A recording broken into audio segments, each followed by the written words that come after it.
Olá, internautas da TV 247, eu sou Daiane Santos, estamos começando aqui mais um programa na nossa grade de programação, este nosso segundo programa tratando sobre eleições 2022, um estático 247 dá para tratar aí sobre o momento mais importante, certamente nos últimos anos do nosso país, esse certamente é um momento decisivo para os rumos que nosso povo irá decidir, irá escolher nas eleições de 2022.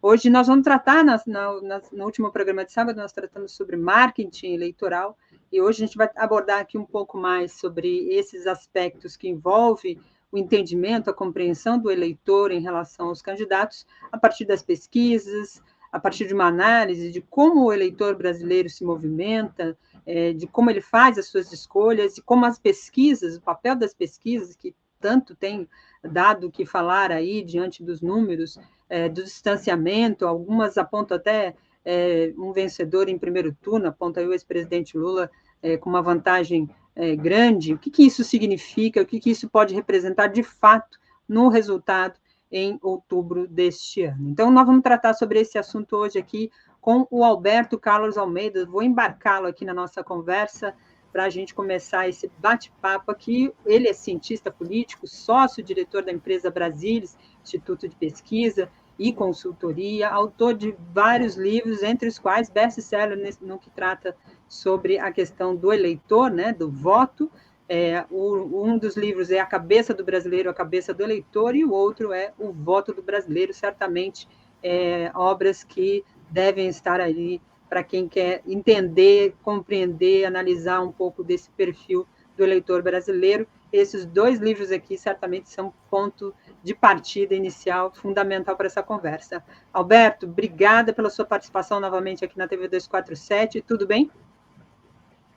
Tudo bem, Daiane, eu que agradeço o convite e agradeço a sua generosa apresentação. Imagina. Generosa é o livro, que, aliás, eu dei umas vasculhadas ali em alguns pontos para a gente nortear aqui a nossa conversa, mas a gente está fazendo esse programa que você está assistindo agora, no sábado, é gravado. Nós estamos gravando aqui numa quinta-feira à tarde, em que o mundo está capotando do ponto de vista da eleição. Capotando, eu digo, porque as coisas na movimentação política sempre acontecem de formas sempre surpreendente e, às vezes, positiva ou negativamente. É isso que a gente vai tentar ter a nuance aqui. Então, hoje há informação de uma saída do Sérgio Moro do Podemos para a União Brasil, essa informação confirmada há pouco, enquanto a gente estava gravando aqui. Mais cedo, hoje, Dória teria desistido da sua candidatura, pré-candidatura à presidência da República, e parece que voltou atrás. A gente vai tratar um pouco disso, tentando nortear aqui enquanto as coisas estão acontecendo, mas analisar que impactos isso tudo pode ter. Alberto, a gente vai conversar aqui, nossa conversa, no primeiro programa, nós tratamos sobre marketing cultural, marketing eleitoral, o marketing político, como isso tudo vai interferindo no processo de escolha do eleitor. Você tem, como eu disse aqui, dois livros que abordam especificamente esse assunto, e eu queria começar por essa cabeça do eleitor. Entender a cabeça do eleitor é um instrumento fundamental para qualquer partido político, para qualquer pessoa que queira entender de política, para qualquer pessoa que queira saber como nortear a sua campanha. No ano eleitoral, isso certamente é a base fundamental para entender quais os anseios que a população tem e tentar levar propostas, levar caminhos que atendam a esses anseios. Eu pergunto a você, qual é a cabeça do eleitor brasileiro? Porque nos últimos anos a gente tem se debruçado a essa pergunta, que às vezes parece muito ilógica, né? Parece que a cabeça do eleitor não tem uma lógica muito certa. Tem eleitor que votou no Bolsonaro, mas votaria no Lula. E muitos dos nossos internautas aqui falam, mas como é que isso pode acontecer? E aí eu jogo isso para você. Como é a cabeça do eleitor brasileiro, Alberto? Ô, Daiane, vamos tentar dar um pouco de lógica a tudo isso, né? Eu diria, né? Você pode. Eu sempre falo da opinião pública, sempre imaginando duas linguagens, né? Para abordar a opinião pública e, portanto, duas perspectivas, né? Uma perspectiva inicial é você olhá-la como um todo, como um determinado humor do país naquele momento. Então, a segunda é saber que dentro desse todo tem divisões. Então, você tem que levar em conta as duas coisas. Então, em 2018, você tinha um humor geral, em 2018, que era um humor antissistema, né? Um humor geral da sociedade, como um todo. Agora, é claro que alguns grupos de eleitores estavam mais antissistema e outros menos, né? Se a gente pegar os resultados eleitorais que ocorreram em Minas Gerais e Rio de Janeiro, por exemplo, a eleição dos governadores, a própria votação de Bolsonaro, a votação dos deputados federais que foram eleitos nesses estados, né, a gente vai ver. Então, Minas e Rio de Janeiro estavam mais antissistema. São Paulo um pouco menos, elegeu o governador do PSDB, um pouco menos, mas nem completamente menos, né? Sei lá, Bahia menos ainda, reelegeu o governador.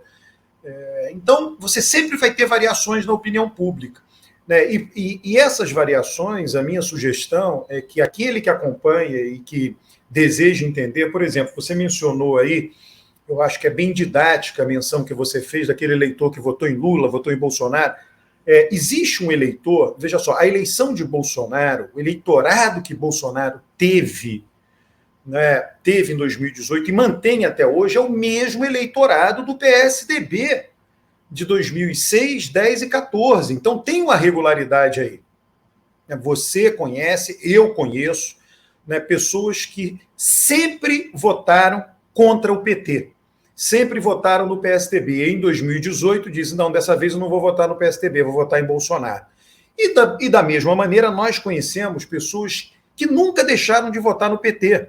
Né? E eu não menciono por acaso de 2006 para cá, 2006, 10, 14 e 18, porque passou a ter uma segmentação do eleitorado muito clara, né? Com o Nordeste sendo um bastião do PT, São Paulo sendo um bastião do PSDB, depois Bolsonaro. Então, você tem regularidade, existe uma lógica. E, então, de novo, por que existe o PT e por que existe a direita no Brasil? Como em qualquer lugar do mundo, diga-se de passagem. Porque existem eleitores que sistematicamente votam no PT e eleitores que sistematicamente votam na direita. E eles repetem esse voto no decorrer dos anos. E está lá. Eu fiz um livro que tem os mapas eleitorais com tudo isso lá. Os mapas estão no PT, PSDB. Se você quiser agora, você coloca PT, PSDB / Bolsonaro. Continua, os mapas continuam sendo válidos. E você tem um eleitor de centro. Então, o que o eleitor de esquerda assegura? O eleitor de esquerda assegura que existirá uma esquerda, uma representação de esquerda no Brasil. O que o eleitor de direita assegura? O eleitor de direita assegura que haverá um pilar de representação de direita no Brasil. E o que o eleitor de centro assegura? O eleitor de centro assegura que haverá alternância entre um e outro, porque esse eleitor vai mudar de voto dependendo da situação. Ele deu 4 vitórias para o PT, depois ele mudou de voto e deu uma vitória para o adversário do PT, Bolsonaro. E agora, tudo indica que ele mudou de Bolsonaro, esse eleitor de centro, que foi o que você mencionou aí. Votou em Lula, depois Bolsonaro, agora já votou em Bolsonaro, vai votar em Lula. Ele não é um cara maluco, ele só não é de uma esquerda sistemática e ele só não é de uma direita sistemática, é um eleitor pragmático, que olha a situação da vida dele. O pragmatismo também é uma ideologia, se você quiser, a ideologia desse eleitor de centro é um extremo pragmatismo, ao passo que a ideologia de direita e de esquerda não é esse extremo pragmatismo. O eleitor de centro está olhando assim, olha, eu votei no PT, votei em Lula 2 vezes, votei em Dilma 2 vezes, mas o PT foi mal. Eu sei que a Dilma saiu, etc., não está mais no governo, então agora eu vou votar em Bolsonaro, que Bolsonaro vai dizer que está dizendo que vai desfazer o que o PT fez. Aí votou em Bolsonaro, a vida desse cara não melhorou. Aí ele diz, me arrependi, eu achava que Bolsonaro ia melhorar. Sabe de uma coisa? Eu me lembro um pouco do governo Lula, eu vou votar no Lula. Então ele muda de voto, mas esse cara está no centro, esse eleitor está no centro. Tá? Então, vale a pena a gente tentar olhar o eleitorado assim. Tem humores gerais, hoje está todo mundo é contra a inflação, todo mundo reclama da inflação, tem humores gerais que atingem toda a sociedade e tem divisões internas nessa sociedade. Está todo mundo insatisfeito com a inflação? Tá, mas tem aqueles que estão mais, que sofrem mais, tem aqueles que se protegem mais da inflação. Os que sofrem mais votam mais em Lula, os que sofrem menos votam mais em Bolsonaro. Então, tem humor geral e dentro dele tem uma sociedade dividida. entre esquerda, direita e um eleitor pragmático que muda de voto conforme a conjuntura. Importante essa sua fala do eleitor pragmático, né? Na última entrevista, a gente tratou aqui com o André Torreta, que é publicitário e já atuou em diversas campanhas eleitorais, justamente sobre esse perfil desse eleitor e que alguns tentam definir como direita ou esquerda, apesar da maioria dessa população não ter muita noção do que é direita ou esquerda. Queria que você falasse um pouco sobre isso, sobre se há esse perfil mais conservador do eleitor e como os partidos, o campo progressista deveria atuar ao longo, não só no período eleitoral, mas ao longo da sua trajetória, para tratar com esse perfil mais conservador, até porque as pautas deste governo atual, do governo Bolsonaro, é sempre muito linkada às pautas de costumes, né?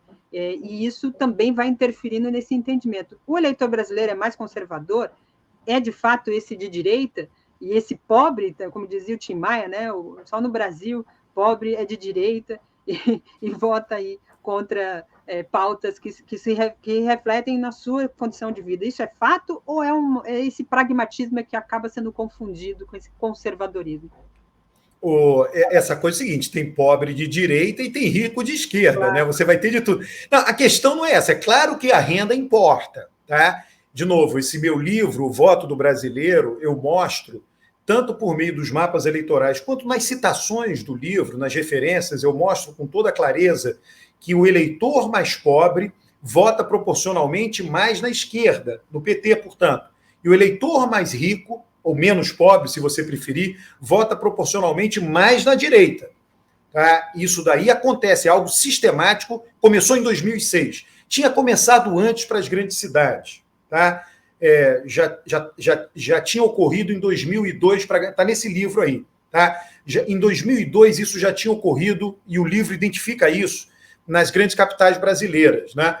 A partir de 2006 isso se torna nacional. Por quê? Esse eleitor mais pobre olha para a esquerda e diz, eu me lembro que Lula, quando foi presidente, ele dizia o seguinte, ele disse em vários discursos, quem precisa de governo é o pobre, o rico não precisa de governo. Então, o eleitor mais pobre, ele olha para a esquerda e vê que a esquerda defende a atuação do governo para melhorar a vida dele. E aí ele diz, bom, esse pessoal defende meu interesse, e eu vou votar mais nesse pessoal, que é a esquerda, que é o PT. E o eleitor de direita, ele precisa menos do governo para sobreviver. Né? Alguém que tem a renda mais alta, é alguém que tem escolaridade mais alta, tem uma rede de relações de pessoas na parte de cima da pirâmide social. Né? Então, ele é menos demandante de ações do governo para melhorar a vida dele. Não que ele não queira alguma coisa, mas ele diz, não, se tiver menos governo, para mim tudo bem, eu me viro. Tá? Então, existe essa divisão. Você mencionou a divisão dos costumes. Eu diria um pouco, eu queria dar um passinho atrás dos costumes. Os costumes são um grande símbolo, tá? De algo que é um pouco atrás. Você tem a moralidade da esquerda e a moralidade da direita. O que é moralidade? Né? Moralidade é uma coisa que faz com que as pessoas se unam e ajam coletivamente. Tá? É uma coisa que une e faz com que as pessoas vão lá votar, vão lá fazer campanha, entra no Twitter defendendo tal candidato. Você age coletivamente, a moralidade faz isso, porque tem uma coisa que você acha que é mais certa do que as outras, e aquilo une aquelas pessoas e move. Tá? A moralidade da esquerda é fazer o bem para os mais fracos. Né? E esses mais fracos variam de sociedade para sociedade, variam de época para época, mas são os mais pobres, são os que estão na base da pirâmide social, os que sofrem com a desigualdade, são os negros, são mulheres que não têm os mesmos direitos que os homens, né? São minorias das mais variadas. Nos países desenvolvidos da Europa, esses mais fracos são imigrantes. O Brasil tem imigrantes, mas não é um fenômeno tão grande quanto lá. Então, são os mais fracos. Então, a esquerda ela tem como principal moralidade, né, que move quem é de esquerda, a defesa dos mais fracos. Fazer o bem, melhorar a vida dos mais fracos. E isso aparece em todos os símbolos, né? Lula abraçando crianças pobres, crianças negras, isso está o tempo inteiro. Né? Já a direita, né, o que move o eleitor de direita? O que o faz agir coletivamente? Né? Uma certa visão que a ordem social ela precisa ser cuidada e preservada. A ordem que está aí, qualquer que seja ela. Tem um ordenamento social. Ele é injusto? Pode ser, mas sem ele a vida seria pior. Aquilo ali tem que ser preservado. Veja só, uma pessoa de esquerda prefere subverter a ordem. Né? A pessoa de esquerda diz, não, vale a pena tentar mudar a ordem, vale a pena não seguir uma regra, tentar subir. A pessoa de direita não vai dizer isso. Nós temos que a ideia de lei e ordem, de punir os recalcitrantes, né? Tem uma certa visão, é a visão conservadora, tem hierarquias que precisam ser respeitadas, né? E aí você tem todo o simbolismo relacionado a isso. Por exemplo, o que simboliza a hierarquia? A força militar, a força policial. Então, o Bolsonaro mobiliza esse símbolo, né? Porque ele dá essa noção de ordem, de lei e ordem, hierarquia. Né? A nação, a pátria, é um grupo, eu tenho que ser leal a este grupo. Então, alguém de direita, a lealdade a um grupo, ela mobiliza. Né? Então, você tem essas duas moralidades. Pessoas que têm essas duas moralidades muito fortes, você encontra em qualquer classe social. Você encontra em qualquer classe social. Você vai ter pobre que quer a ordem. Né? Então, vai ser aquele pobre de direita. Mas também você vai ter o não pobre, o rico, que é muito solidário com a situação dos mais pobres e quer melhorar a vida dos mais pobres. Agora, majoritariamente, a moralidade defendida, se você quiser pode até chamar de ideologia, pelos mais pobres é assistir aos mais pobres. Eles estão pensando neles, não tem nada de mais nisso. E a moralidade defendida pelos menos pobres é dizer, olha, vamos preservar a sociedade aí, porque se ela se desestruturar, tudo pode ficar pior. E essas duas coisas vão convivendo o tempo inteiro. Né? A sociedade muda, ela nunca é totalmente preservada. Só que os conservadores fazem com que ela mude mais lentamente. E os progressistas tentam forçar para ela mudar mais rapidamente. Aí é só imaginar alguém que está no meio ali, que não tem nenhuma dessas moralidades. Veja só, a ideia é até a religião. Por que a religião é mobilizada? Né? Porque você tem a ideia de santidade, de pureza. Para um conservador, eu não estou dizendo que ele siga, eu não estou dizendo que Bolsonaro seja assim, ele, Bolsonaro. Eu estou dizendo que Bolsonaro representa isso para quem segue ele. Né? Bolsonaro representa, como Bolsonaro mobiliza símbolos patrióticos, símbolos militares, símbolos religiosos. Ele, para essa pessoa, né, que não sabe detalhes da vida dele, ele representa pureza, santidade, respeito ao grupo, respeito à hierarquia. E Lula mobiliza, Lula fala o tempo inteiro da fome, do que está faltando para os pobres, da dificuldade de comprar botijão de gás, da insegurança alimentar, das crianças que estão desassistidas. Então, ele mobiliza toda a simbologia do apoio aos mais pobres. Tá? Então, essas duas moralidades, elas, sei lá, olha, eu vou dizer aqui, Thaís, quer dizer, elas sempre existiram. Né? E elas estão aí, as pessoas aderem a ela, todo mundo adere um pouco, né? Só que quem é de esquerda adere mais ao apoio aos mais pobres, e quem é de direita adere mais, né? Não é que ele não tenha, todo mundo tem um pouco de cada moralidade, a questão é o peso que ela tem na cabeça da gente, entendeu? Super explicado. Agora, dentro desse aspecto que você nos traz, fazendo aqui, tentando fazer uma análise do que temos hoje, né? O Bolsonaro foi eleito em 2018 com esse perfil, esse discurso, sustentando nesse discurso do capitão, né? Ele era chamado de mito, era o cara que vinha para desarticular o sistema, né? A velha política. E, ao longo do seu governo, foi se aproximando desses setores que ele tanto criticava, se filiou ao PL recentemente para sua candidatura à reeleição, e vem com 3, 4 anos de governo, né? 3 anos de governo, com essas dificuldades todas, enfrentou uma pandemia que ele não soube enfrentar, ou seja, o capitão se mostrou um pouco desalinhado do perfil dessa autoridade, dessa hierarquia que ele supostamente se baseou para sustentar a sua campanha em 2018. Como é que você vê esse perfil agora do Bolsonaro? Ele vai tentar ainda se fincar nessa ideia de autoritária, de que ele é o capitão, ou vai ter que amenizar até por conta dos resultados do seu governo, que não deu aquilo que ele prometia?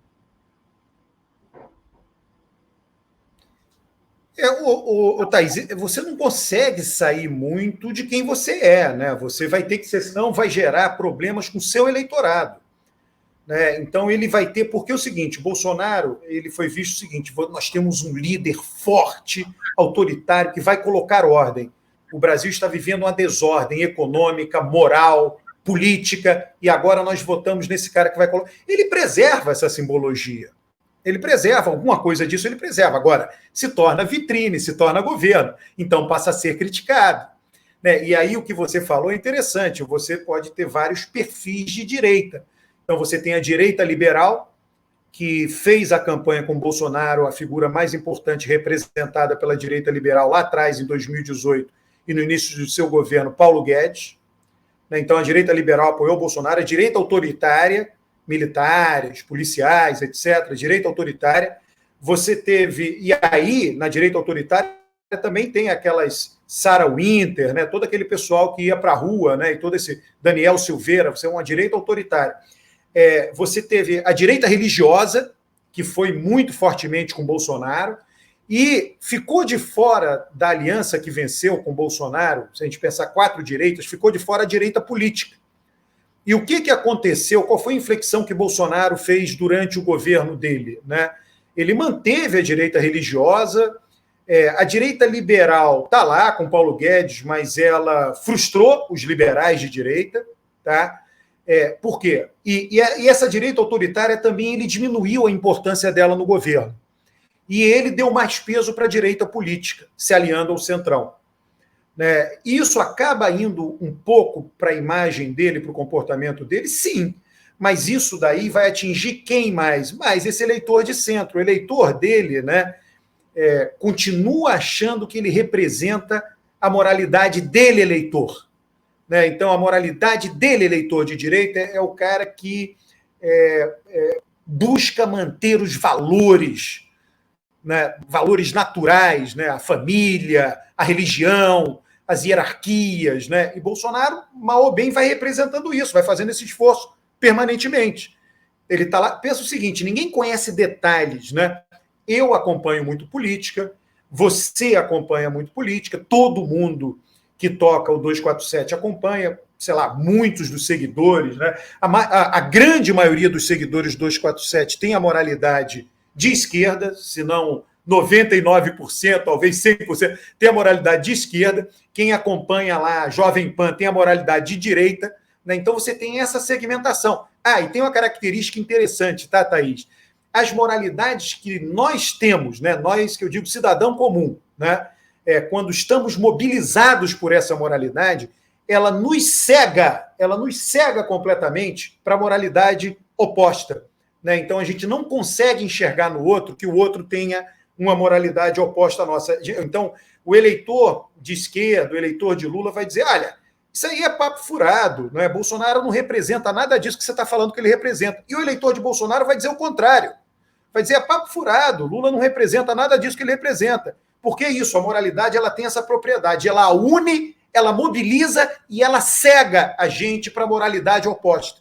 Isso é algo característico da política, né? Da política e de outras atividades, tá? Mas é importante, no mínimo, né? Ninguém vai abrir mão de sua moralidade, é importante, no mínimo, que a gente compreenda que funciona desse jeito. Compreender que funciona desse jeito nos ajuda a conviver melhor, digamos assim, com as pessoas que têm moralidades diferentes da nossa.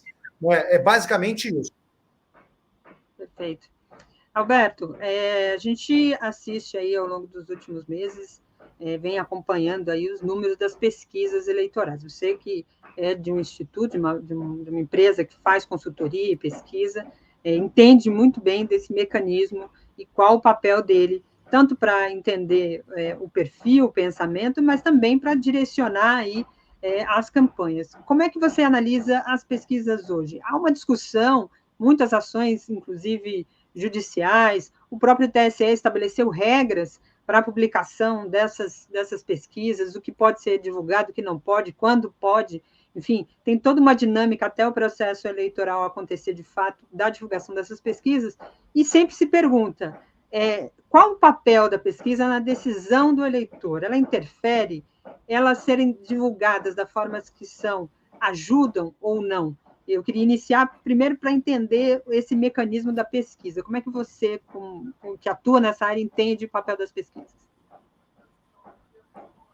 Ô, Daiane, eu já publiquei sobre esse assunto, eu tenho capítulo de livro, texto, enfim, que trata desse assunto. Eu fiz pesquisa sobre isso, tá? Na eleição de Dilma e Aécio, eu fiz pesquisa municipal, pesquisa nacional. Em 2014, eu fiz perguntas direcionadas para isso. Por exemplo, você pergunta o seguinte, tá? Para que a pesquisa influencie o voto, a pessoa tem que ter visto o resultado de pesquisa, tem que ter memorizado o resultado de pesquisa. Quando tiver divergência, ela tem que decidir qual a pesquisa que está certa, qual que está errada. Ela tem que transformar esse resultado em pesquisa em favoritismo desse ou daquele candidato. Então, é um processo de tomada de decisão e de compreensão complexo, com várias etapas. E eu, considerando esse processo, apliquei já pesquisas sobre pesquisa, tá? Então, o que eu fiz? Eu perguntei para a pessoa, você viu o resultado de pesquisa? A pessoa respondia sim ou não. Aí quem respondia não, eu até me certificava. Você tem certeza que não viu o resultado de pesquisa? Aí um percentualzinho lá pequeno, não, peraí, me lembrando bem, eu vi sim. Aí eu perguntava, quem está na frente? Dilma ou Aécio? As outras que eu fiz em outros municípios, fulano ou ciclano? Aí a pessoa respondia, fulano está na frente. Aí você já tem quem erra, tá? Porque tantos por cento diziam que Dilma estava na frente, tantos por cento diziam que era Aécio, quando era Dilma. Então a pessoa já estava vendo o resultado errado. Aí eu perguntava qual o percentual, aí você já vê que mais gente erra. Né? Aí eu perguntava, aí no final das contas, né, o que eu fazia? Eu cruzei o dado de quem viu pesquisa com quem não viu pesquisa. Então você divide o eleitorado, aquele que viu o resultado de pesquisa e se lembra, e aquele que não viu o resultado de pesquisa. E a intenção de voto era igual nos dois grupos, era a mesma. Né? Então, se aquele que tivesse visto o resultado de pesquisa fosse influenciado pelo voto, ele teria uma intenção de voto diferente daquele que não viu o resultado de pesquisa. Então, isso eu já testei empiricamente.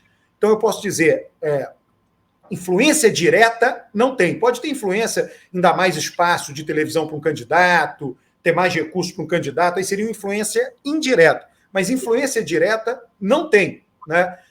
Pelos estudos que eu fiz. Né? Eu vou falar, então. Tá? Eu estou com um gráfico aqui na minha frente. O que eu fiz? Tá? Eu fiz a média de todas as pesquisas que foram públicas, mês a mês. Né? Então, eu vou dizer assim, março de 2021, teve pesquisa Atlas, CNN, Big Data, XP, IPESP, Exame Ideia, Poder Data. Então, eu fiz a média delas, vim fazendo mês a mês. Eu vou dizer para vocês, o gráfico é bem chocante, né? Então, olha só, julho de 2021, Lula tinha 40. Agosto de 2021, Lula 40. Setembro, Lula 43. Outubro, Lula 40. Novembro, Lula 41. Dezembro, 43. Janeiro, 42. Fevereiro, 41. Março, agora, 41. Quer dizer, é uma linha horizontal, basicamente. Aí você pega Bolsonaro. Bolsonaro, em julho do ano passado, 30. Agosto, 28. Setembro, 28. Outubro, 29. Aí, em novembro e dezembro, ele caiu. 29, 27 em novembro, 26 em dezembro. Aí, quando chega em janeiro, 27 Bolsonaro, 28. Agora, 30 na média. Então, a linha do Bolsonaro é mais ou menos assim, um pouquinho mais alta nos cantinhos dela, quer dizer, ele está com 30 agora na média das pesquisas públicas, ele estava com 30 em julho do ano passado na média das pesquisas públicas. Né? Então, assim, a variação foi pequena, muito pequena. Né? Basicamente, é isso que está acontecendo. Eu tenho dito que até agora, do ponto de vista da opinião pública, trata-se de uma eleição entediante. Ela pode não ser entediante, do ponto de vista da política. A Dória desiste, não desiste? Sérgio Moro é candidato, entrou em novembro, vai crescer, Sérgio Moro agora desiste da candidatura. Isso não é entediante. Agora, em termos de pesquisas públicas, você tira a média, é entediante, está tudo parado. Está tudo parado dentro da margem de erro das pesquisas. E por que está assim, Daiane? Porque você tem uma disputa polarizada entre dois grandes conhecidos do eleitorado e dois líderes populares. Né? Bolsonaro é um líder popular de direita, é o primeiro líder popular de direita da nova república, popular mesmo, que o povo gosta, compra camisa, compra toalha. Né? Fernando Henrique não era assim.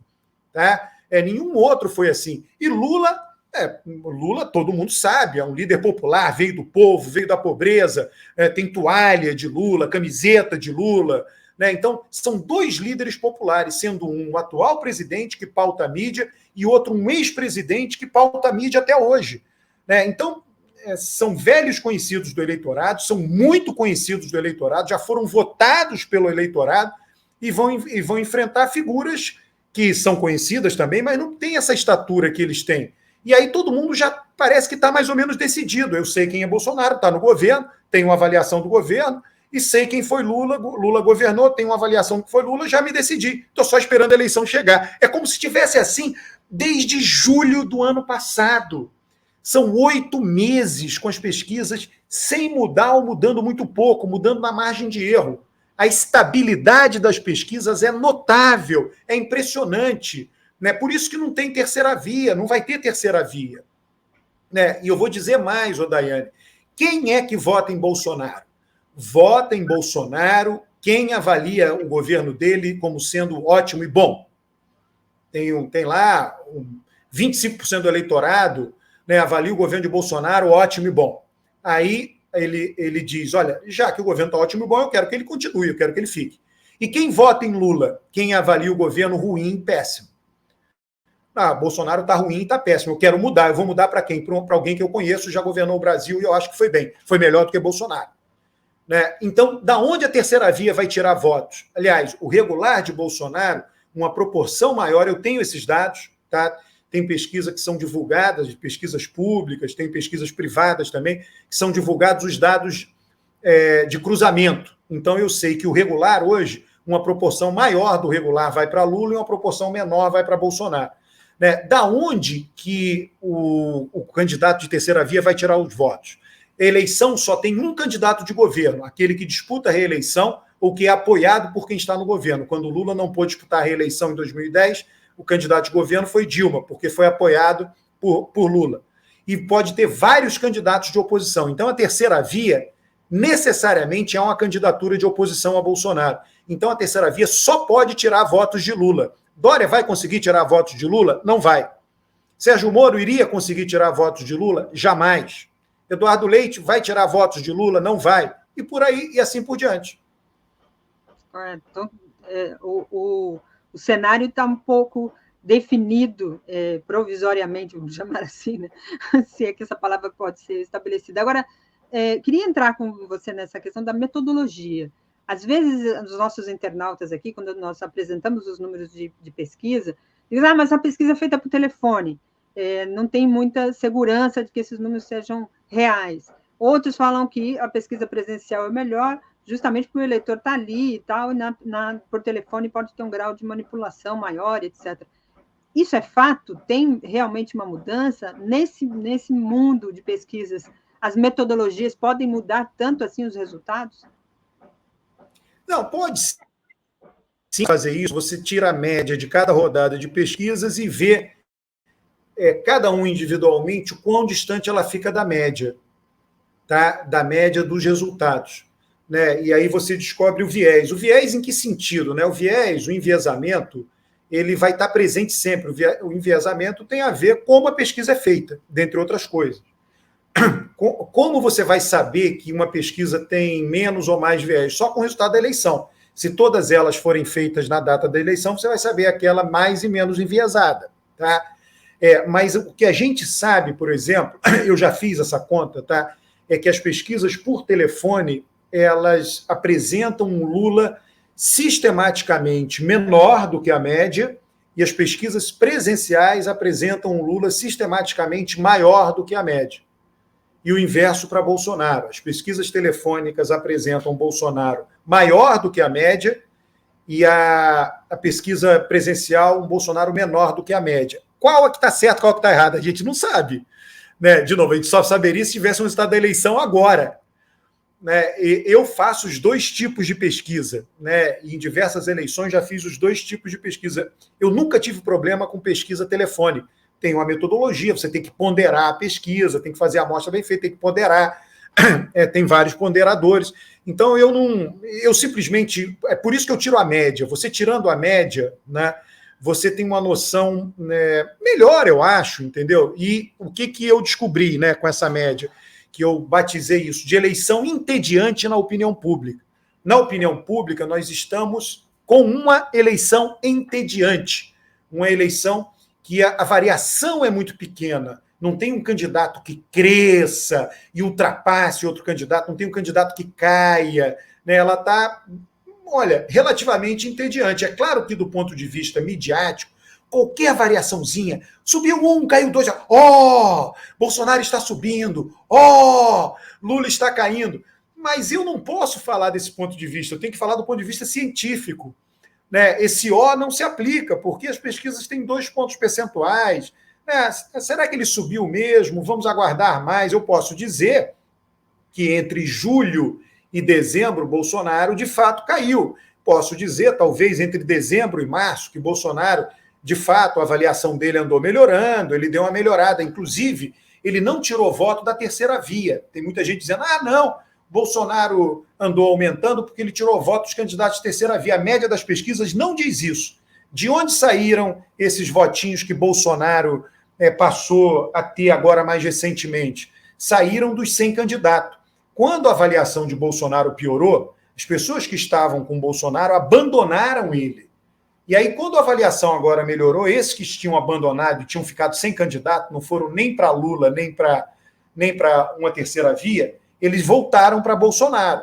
Foi só isso que aconteceu. E foi uma melhora de avaliação não muito grande, né, que a gente tem que ver. Agora teve um grande aumento do combustível, né, ainda que eu saiba, né, você saiba, né, quem acompanha o noticiário sabe que esse aumento de combustível tem como causa a guerra da Ucrânia, né? O eleitorado não vê assim. O eleitorado vê o seguinte: quem é que está no governo? Bolsonaro, o combustível aumentou, a culpa é dele. Acabou. Não tem discussão. É assim com Bolsonaro, é assim com qualquer presidente. Foi assim com Lula, foi assim com Dilma. Não tem conversa. Ele foi eleito, disse que minha vida ia melhorar. Minha vida piorou, a culpa é dele. É assim que é, né? Inclusive, isso não é só assim no Brasil. Está acontecendo em outros países. Nos Estados Unidos está acontecendo a mesma coisa. A inflação aumentou, a popularidade do Biden está caindo. Em outros países da Europa também está acontecendo o mesmo fenômeno. Importante esse entendimento, essa compreensão, porque é uma das questões que mais aparece quando a gente noticia aqui resultados de pesquisa. Agora, tem um outro elemento, aqui em São Paulo particularmente, Alberto, há um candidato que tem grande visibilidade, é deputado, mas tem grande visibilidade na TV, que é o Celso Russomano, e ele sempre aparece despontando nas pesquisas como candidato. E o resultado nas urnas é completamente diferente daquele que apresenta nas pesquisas ao longo do período todo. E chama a atenção isso justamente agora com esse resultado que aparece o ex-presidente Lula despontando em todas as pesquisas. Há algum risco, e aí, claro que há, porque é uma pesquisa, não é o voto, né? Mas esse cenário, esse retrato, ele que é mostrado nas pesquisas, pode mudar nas urnas? E aí eu pergunto também aqui, junto aos partidos, né? Isso pode dar um salto alto também para o partido e ele se acomodar, achar que está tudo certo com os resultados das pesquisas e o andamento da campanha não ser aquele que realmente traga e convença esse eleitor? O Daiane, olha só, político e analista político têm perspectivas diferentes, né? O político está lá, todo dia está lá agindo, tem que mobilizar, tem que buscar votos, né? Eu não tenho que buscar nenhum voto, eu estou analisando a política. Eu, quando analiso a política, também sei que eles estão lá buscando voto. E sei que eles estão agindo, tá? Então, eles têm que agir para minha análise dar certo. Porque se eles não agirem, minha análise vai dar errado, se eles ficarem parados, que nem eu. Né? Então, não é meu papel agir. O meu papel é analisar o que os atores estão fazendo e tentar entender o que vai acontecer diante do que eles estão fazendo. Né? E tem coisas que estão sob o controle deles, a maioria não está sob o controle, a política tem essa característica. Né? A nossa vida, de um modo geral, a gente quer sempre controlar tudo. E a gente quer sempre ter a sensação, é natural, é humano isso, a gente quer sempre ter a sensação que a gente controla tudo. Mas isso não é verdade. Na verdade, a gente controla poucas coisas na nossa vida. Eu morei quase que a vida inteira no Rio de Janeiro. Imaginava que ia morar minha vida inteira no Rio de Janeiro. Hoje, minha família toda mora em São Paulo. Me mudei. Então, eu não controlei isso da minha vida. Eu achava que controlava. Né? E isso é assim com todo mundo. Né? Não. Pessoas que imaginaram, vou me casar e seremos felizes para sempre, terei filhos, aí não acontece. Então a gente controla pouco da nossa vida. Imagina uma sociedade complexa, a política, eleições, né? Só que os políticos fazem um discurso para nós que eles controlam. Claro que eles têm que fazer esse discurso, faz parte. Por que você vai votar em alguém que não controla? É claro que eles têm que controlar, porque se eles não controlassem, eles não podiam prometer o que eles prometem para a gente. Então, o papel do político é mobilizar o seu pessoal. O papel do analista não é. Né? Então, é fundamental para o PT, fundamental para Lula, fundamental para Gleice, manter a tropa mobilizada, manter os militantes. Então, não pode ter clima de já ganhou. No meu caso, eu posso dizer o seguinte, olha, você tem um grande fenômeno de opinião pública, que hoje você tem uma grande insatisfação com o governo Bolsonaro, que, dado este cenário, a eleição está encaminhada para Lula. Eu estou muito tranquilo com relação a isso. Aí você me pergunta, bom, mas se essa insatisfação diminuir, Lula pode perder? Pode, vai depender da economia. Tá? Vai depender da avaliação ótimo e bom. Depende menos do salto alto e muito mais de coisas que estão fora do controle de todo mundo. Guerra na Ucrânia, crise internacional, preço de commodities, preço do dólar, câmbio, né? Então são coisas que não estão nem no controle de Bolsonaro, nem no controle do PT e de Lula. Eu não acho que a situação econômica vá melhorar ao ponto de tornar Bolsonaro favorito. Não vejo assim. Olha, nós tivemos até agora 8 eleições presidenciais, quer dizer, você tem, contando com Collor, vai ter agora, né? Você teve Collor, 2 de Fernando Henrique, 2 Dilma, 2 Fernando Henrique, 2 Lula, 2 Dilma, 1 Bolsonaro. Então nós estamos caminhando para a próxima eleição. Né? Em todas elas, o cenário eleitoral já estava configurado no primeiro semestre do ano eleitoral, com exceção de uma delas, a eleição do Plano Real de 1994. No dia 1º de julho, houve a troca do papel moeda, e com isso, em julho, a inflação despencou. E aí a votação de Lula estava na frente, era o favorito, caiu, e a de Fernando Henrique subiu. Foi a única eleição em que o cenário mudou no ano da eleição, no segundo semestre especificamente. Em todas as demais, o cenário de opinião pública, que é um grande cenário, ele permaneceu o mesmo durante todo o ano eleitoral. Ele precisa mudar para que Bolsonaro passe a ser favorito. Se o cenário se mantiver meio esse reme-reme, eu acho até que vai piorar agora, sei lá, no próximo 1 mês, 2 meses. O que a gente pode dizer é o seguinte, no segundo semestre as coisas podem estar melhores para Bolsonaro. Sim, podem estar melhores, né? Porque o dólar andou caindo, isso vai ter um impacto na inflação, a inflação vai cair, o desemprego está caindo muito lentamente, mas está caindo, é uma sensação de melhora para a população, é muito alto o desemprego e está caindo muito lentamente. Mas ajuda Bolsonaro? Ajuda. Um pouco ajuda. Eu não acho que ajude como o Plano Real ajudou Fernando Henrique. Essa é a minha visão. Tá? Eu posso estar errado? Posso. Tá? A gente só vai saber na eleição, tá? Mas eu acho assim que Lula é muito favorito. Muito favorito. Perfeito. Esclarecido aqui. Agora vamos sobre a dinâmica. As coisas estão acontecendo, como eu disse aqui no começo do nosso programa.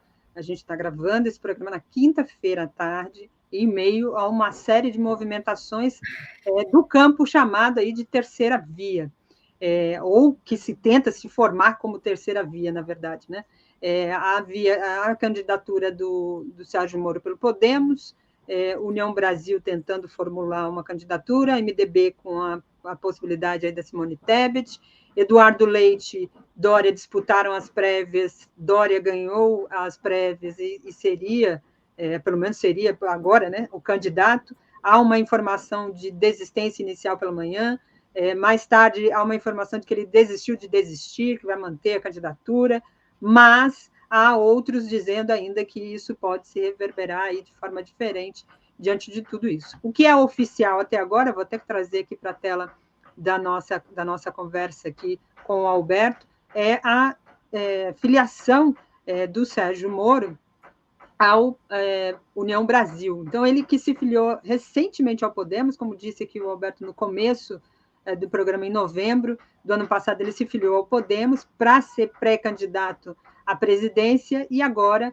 ele sai do Podemos com pouco tempo aí de filiação para ir para a União Brasil, e a informação até agora é de que ele sairá como deputado federal, buscando aí ser o candidato a deputado federal mais votado do país e tal.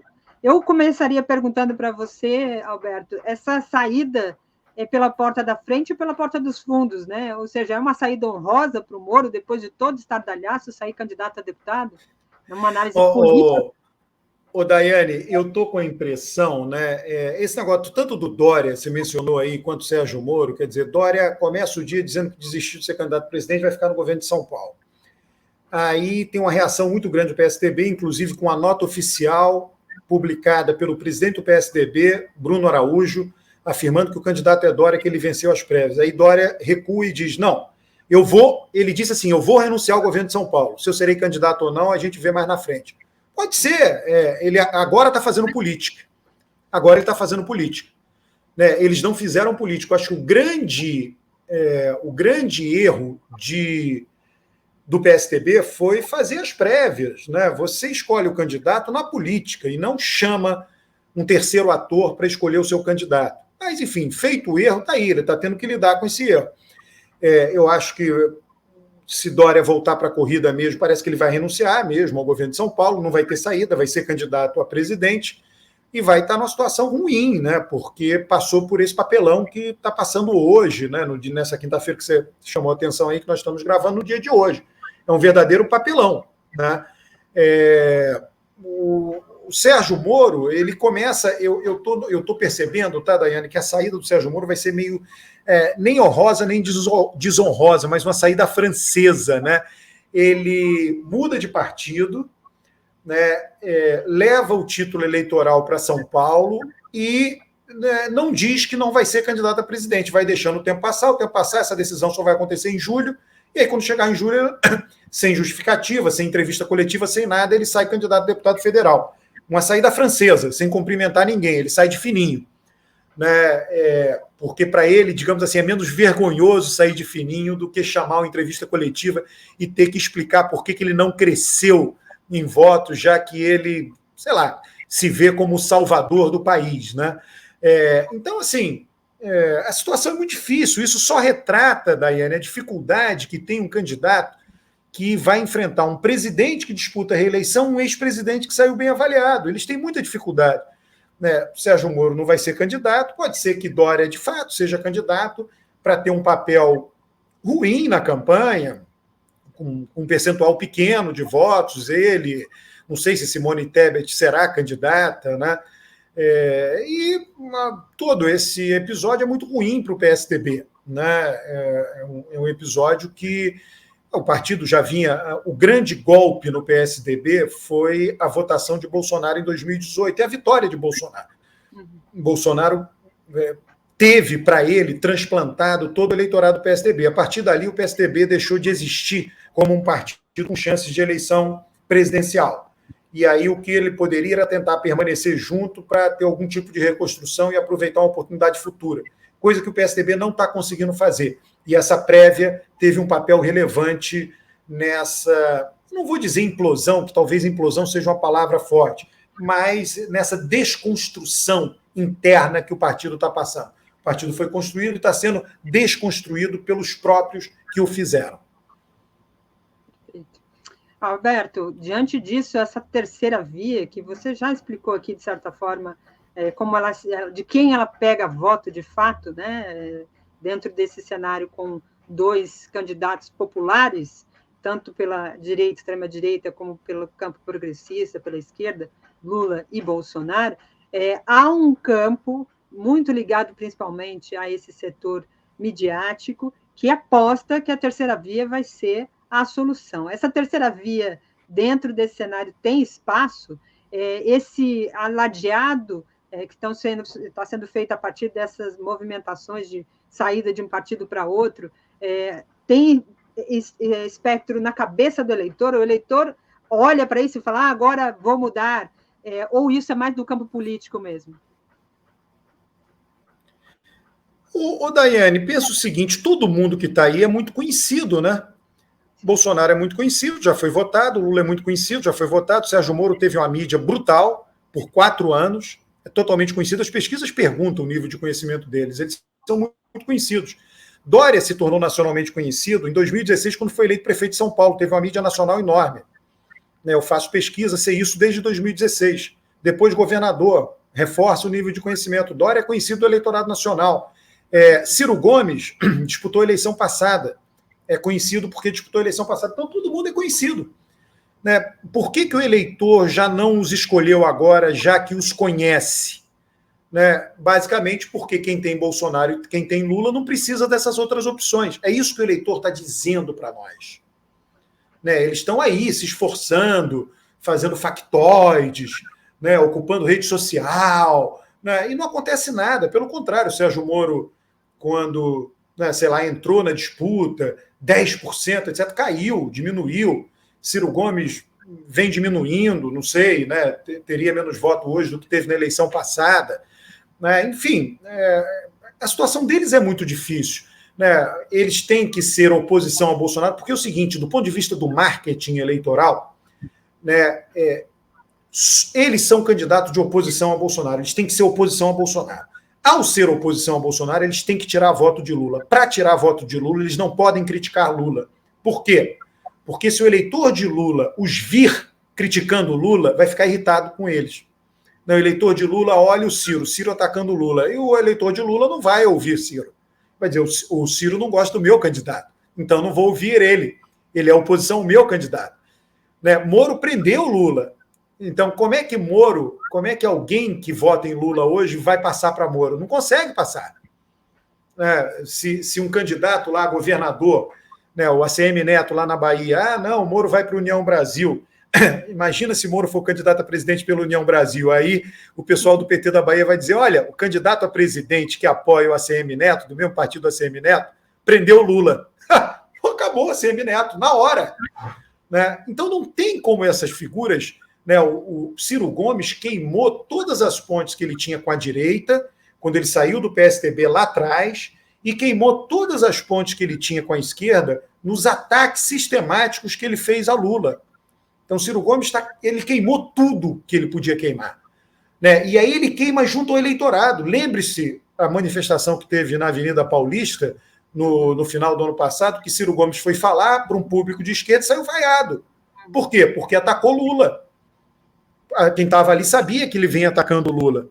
Não tem jeito. Né? Então, por que o eleitor de Lula vai abandonar Lula e votar em Ciro Gomes? Ele, eleitor de Lula, considera que Lula é o principal oposicionista a Bolsonaro. Não considera que Moro seja o principal oposicionista, até porque Moro foi ministro da Justiça de Bolsonaro. Ele considera que Lula é o principal oposicionista, não Ciro. Dória fez a campanha Bolsodória. Como é que Dória vai fazer oposição ao Bolsonaro? Isso não engana o eleitor. O eleitor vai dizer, poxa, Dória, mas há 4 anos atrás você estava com o Bolsonaro e agora você não está com ele? O que é isso? Eu vou com Lula, que nunca teve com o Bolsonaro. É mais genuíno. Perfeito. É uma análise importante. A gente, às vezes, não faz essas ligações simples, né, de leitura que o eleitor tem. A gente faz a leitura política, da análise política. O eleitor está num outro local que, às vezes, a gente não se coloca. Importante esses o meu papel, Daiane, o meu papel é ouvir o outro. Né? Ouvir, inclusive, quem está distante de mim. E a maneira de ouvir o eleitor, esse eleitorado enorme brasileiro, foram 100 milhões de votos válidos no segundo turno de 2018, maneira de ouvir é por meio de pesquisa. Eu tenho que olhar a pesquisa, me debruçar e dizer, olha, tem gente que pensa diferente de mim. E tem que tentar entender a estrutura de pensamento do eleitor. É o que eu faço há anos, estudando opinião pública. Perfeito. Perfeitíssimo. Alberto, uma outra questão nesse cenário todo também de movimentação é a possibilidade aí do Geraldo Alckmin estar na chapa de Luiz Inácio Lula da Silva. Dentro do campo político, há muitos ruídos por parte da militância, outros saúdam, acho importante por essa aliança, esse cenário que pode se construir com um perfil como o de Geraldo Alckmin, que tem uma trajetória dentro do PSDB e que foi adversário político durante muito tempo do PT e agora compõe essa chapa, se constrói um cenário que antes era completamente interditado do diálogo. Né? No período da eleição de 2018, isso era impensável. Como é que você vê essa ida possível de Geraldo Alckmin para a chapa ela contribui do ponto de vista do eleitor, o eleitor faz essa leitura também, e do ponto de vista político, isso também traz um desenho importante para uma possível governabilidade do ex-presidente Lula numa eventual eleição? Olha só, por que agora isso foi possível, Daiane? Você chama atenção com muita propriedade, né? Isso no passado era interditado e agora não é. Por quê? Porque o PSDB foi abandonado pelo seu eleitor. O eleitor tradicional do PSDB abandonou o PSDB e foi para Bolsonaro. Foi para Bolsonaro em 2018 e no mandato de Bolsonaro. Está lá. Né? Os deputados com esse perfil, com perfil de eleitores de direita, os deputados, por exemplo, do PSDB de São Paulo, que tem muito esse perfil do eleitor, quem elegeu o Tucano em São Paulo, um deputado tucano em São Paulo, votou em Bolsonaro para presidente, isso em 2018, ele sabe disso. Ele sabe pela sua base eleitoral. E aí, o que aconteceu? Né? O Bolsonaro foi para a extrema-direita e deixou um certo centro-direita, abandonou meio ali um centro-direita. Né? E aí o Alckmin olha aquilo, ele diz, olha, eu tenho que me rearrumar aqui, né? E compreende que pode ser bom para ele, né? Meio que se afastar um pouco de quem votava nele, Alckmin, né? Porque quem votava no Alckmin já foi para o Bolsonaro. Então ele diz, para que eu vou tentar ir atrás desse cara? Né? Eu não vou mais conseguir. Então, sabe de uma coisa? Eu estou vendo que tem um cara que é favorito aí. Aí sugeriram para ele, parece que quem teve a ideia lá atrás foi numa reunião, Chalita, Fernando Haddad e Márcio França. O Chalita soltou a ideia e ninguém levou a sério. E o Fernando Haddad disse, poxa, que ideia boa, começou a pensar, levou para Lula. O fato é que essa ideia só é viável porque Bolsonaro pegou os votos que eram do PSDB, deixando o PSDB órfão desse eleitorado. E aí Geraldo Alckmin ficou desgarrado. E aí a maneira dele se reposicionar na política foi essa. Agora, isso eu estou falando do ponto de vista eleitoral. Do ponto de vista político, quem é Geraldo Alckmin? Geraldo Alckmin é alguém que não é do PSB. Ele é do PSB do ponto de vista formal. Ele hoje assinou, tem uma ficha de filiação no PSB. Mas todas as relações políticas, as relações pessoais são tucanas, a de Geraldo Alckmin. Ele foi candidato a presidente 2 vezes pelo PSDB. Foi governador várias vezes, a quem mais governou o Estado de São Paulo na história do Estado de São Paulo. Então, ele foi nascido e criado no mundo tucano. E isso não o abandonará jamais. Não abandonará jamais. Né? Então, Geraldo Alckmin tem a capacidade de trazer apoio de tucanos de centro-direita, que tenham eleitores que aceitem Lula. Tá? E aí cada um vai ver a sua base eleitoral. Aí cada deputado conhece a sua base eleitoral. Né? Tem um eleitor de classe média alta que é indignado com Bolsonaro, a postura dele na pandemia, o negacionismo de Bolsonaro. Esse eleitor pode querer, digamos assim, uma centro-direita racional. E aí Alckmin vai trazer. E aí tem uma característica de Lula que é muito relevante, tá? Lula não conhecia Zé Alencar quando foi vice dele, mas tornou amigo de Zé Alencar. Lula trata muito bem todo mundo, ele não escanteia. Ele, em nenhum momento, irá escantear Geraldo Alckmin. Geraldo Alckmin será um vice que terá funções, né? E que funções? Que ele, Geraldo Alckmin, irá querer ter. Ele vai dizer para Lula, eu gostaria de fazer isso, e ele vai conseguir. Lula vai dizer, beleza, vamos fazer. Uma outra coisa, Lula vai dizer, não, olha, eu sei que você quer fazer A, mas que tal você fazer B? Aí o Alckmin vai conciliar, são políticos, vão sentar, vão conversar, né? Então, basicamente, é isso, quer dizer, a Alckmin será uma figura importante, tão importante quanto foi Zé de Alencar como vice. Alckmin se tornará amigo de Lula, o tanto quanto Zé de Alencar se tornou amigo de Lula. Alckmin não ficará insatisfeito em ser vice de Lula e irá trabalhar para o sucesso do governo. E aí, Daiane, eu acho que tem algo importante nessa história toda. Eu acompanho o fenômeno da polarização no Brasil e no mundo. A Alemanha, por exemplo, foi um país que não se polarizou. Por que a Alemanha não se polarizou? Porque a elite sinalizou para a sociedade, a elite política sinalizou para a sociedade que não é bom se polarizar. Como que a elite política fez isso? Angela Merkel governou a Alemanha por 16 anos. Nos primeiros 8 anos foi uma aliança de direita centro-direita. Nos últimos 8 anos foi uma aliança de direita com esquerda. 2 partidos que historicamente nunca estiveram juntos. Nunca estiveram juntos. A social-democracia alemã e a democracia cristã alemã. A social-democracia alemã, o SPD alemão, é o partido de esquerda mais antigo do mundo. Foi fundado quando Otto von Bismarck era primeiro-ministro. E são inimigos históricos, são 2 colunas vertebrais absolutamente excludentes na Alemanha. Só que estiveram juntos no governo por 8 anos. E a Alemanha não se polarizou. Totalmente diferente do caso americano. Então, o que Lula e Alckmin estão fazendo é sinalizar para o eleitorado que é possível conviver pacificamente com a diferença.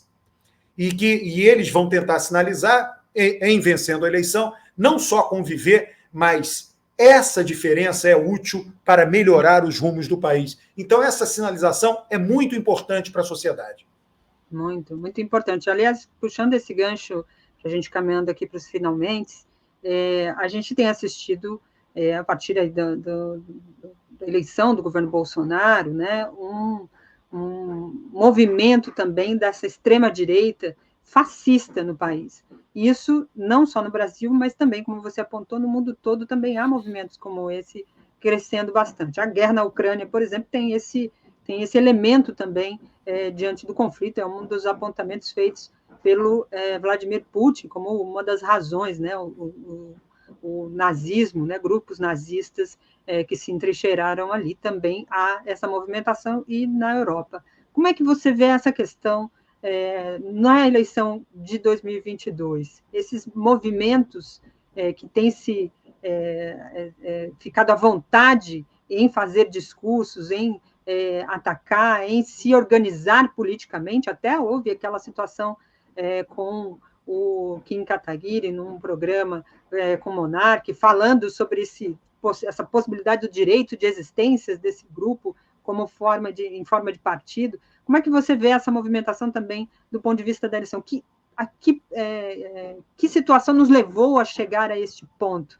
E, puxando esse gancho que você traz do Lula e Alckmin, né, dessa desinterdição aí do diálogo, como isso pode contribuir neste momento eleitoral? Daiane, eu sempre penso assim, né? Eu posso estar errado, enfim, todos nós, né? A gente tenta analisar da melhor forma possível, da maneira mais racional possível, mas eu penso assim, alguns países têm alguns DNAs, né? Eu não acho que o fascismo esteja no DNA do Brasil. Eu acho que estava lá na Alemanha, Ucrânia, Rússia, né? A Alemanha tem que lutar para que aquilo não volte, entendeu? Mas eu não acho que seja do DNA de um país como o Brasil, de um país tropical. Olha só, vamos pensar, quem é que foi para o PSB, Partido Socialista Brasileiro, agora? Quem está junto no PSB? Geraldo Alckmin, Marcelo Freixo, Flávio Dino e Tabata Amaral. Isso está no PSB. Você acha que um país que tem essas 4 figuras do Partido Socialista Brasileiro tem DNA fascista?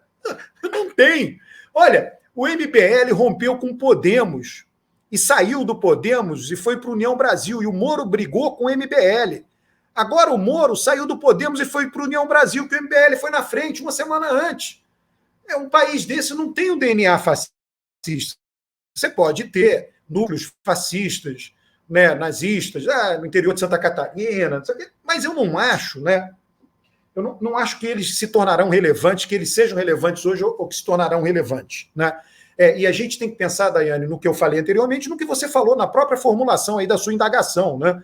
Você chamou a atenção que tem contracorrente, né? Essa contracorrente de Lula a Alckmin. Eu chamei a atenção que, 4 figuras inteiramente diferentes num partido mostra que o Brasil é um grande liquidificador. O Brasil é uma grande batedeira, liquidificador de ideias, de ideologia. Você joga tudo ali dentro e vira ali uma mistura, uma gororoba, né? O PSB hoje é uma gororoba. Marcelo Freixo, Geraldo Alckmin, Flávio Dino e Tabata Amaral. Né? Você não consegue, né, um país que tem essas coisas, que o fascismo, que o nazismo, né, essa ideologia, ela prolifera e cresce, é um país que tem muita noção de pureza. No Brasil, a gente não tem essa noção de pureza. O fascismo precisa da noção de pureza. Por isso que eu digo que não está no nosso DNA. A gente tem muito mais uma noção de mistura, né, de uma certa promiscuidade, uma ideologia dominante no nosso país. Então, pode ser que eu me assuste algum dia com isso. Hoje, eu não gasto energia com isso, tá? Eu não gasto, não vou dizer nenhuma, né, energia, mas eu não gasto, eu gasto a mínima, só fico observando e vendo o que está acontecendo, mas eu não acho que seja um fenômeno relevante, não. E repito, né, eu não acho que será algum dia um fenômeno relevante no Brasil, porque o nosso DNA é diferente. Que bom, tomara. Como dizia minha avó, que o anjo da boca mole diga amém, né? Ô, Daiane, nós temos outras coisas no DNA, o escravismo, né? Porra, tratar a população negra do jeito que é outra coisa, mas não é nazismo, não é fascismo, entendeu? É um outro histórico, não é um histórico de pureza, não é isso, é um histórico de hierarquia muito definida, hierarquia misturada com a cor de pele, né? É algo grave, mas não é fascismo, não é nada. Correto. Deu uma travadinha aqui na nossa transmissão com o Carlos, acho que voltou agora. Você está me ouvindo bem? Está me ouvindo, né? Perfeito. Acho que aqui a gente podia conversar, e vou deixar aberto aqui o convite para o Alberto Carlos voltar a conversar com a gente aqui novamente, porque ele contribui bastante para essa reflexão que o momento exige, né? Nós conversamos aqui com o Alberto Carlos Almeida, cientista político, sócio-diretor da empresa Brasilis, de pesquisa e consultoria, autor de best-seller como A Cabeça do Povo, A Cabeça do Brasileiro, né? A Cabeça do Eleitor. Sim. E O Voto Brasileiro, como eu disse, livros de cabeceira aí que deve estar na sua cabeceira para leitura, justamente para entender esse processo eleitoral. Ele nos trouxe elementos importantes aqui para essa análise tão importante em meio, como eu disse, a gente está gravando o programa aqui hoje, numa quinta-feira, para exibir nesse sábado pela manhã, com essa movimentação política que a gente tentou aqui trazer algumas luzes diante do que está acontecendo, que está se movimentando. O Alberto tem canal também nas redes sociais, né, Alberto? Eu vou colocar aqui o seu canal no YouTube, que é nosso concorrente aqui, mas sempre vai... Daiane, acaba de sair a notícia, olha, Henrique Eduardo Alves, do Rio Grande do Norte, se filia ao PSB. Socialista a vida inteira. Confirmo o que eu acabei de dizer. Pois é, ele está atento ali, está trazendo informação junto aqui para a gente. Então, canal do Alberto Carlos Almeida aqui nas redes sociais, vários vídeos aqui que eu também assisti. Obrigado por divulgar, viu? Não, e vale muito, tem muitas entrevistas interessantes, análises curtas, 10 minutos, 15 minutos, e que você pode assistir rapidamente, mas que também ajudam, pincelam aqui um pouco da contribuição que ele nos deu aqui nesta entrevista. Obrigada, como eu disse, fica o convite aberto para voltar aqui no decorrer desse processo, que certamente vai ter muito que analisar. Obrigada, Alberto. Eu que te agradeço, Daiane, agradeço aí a oportunidade na TV 247. É isso aí. Gente, continue com a gente aqui na programação. Sábado, bom final de semana a todos aí. E a gente volta sábado que vem com mais um 247 nas eleições, de olho nas eleições 2022. Um abraço, tchau, tchau.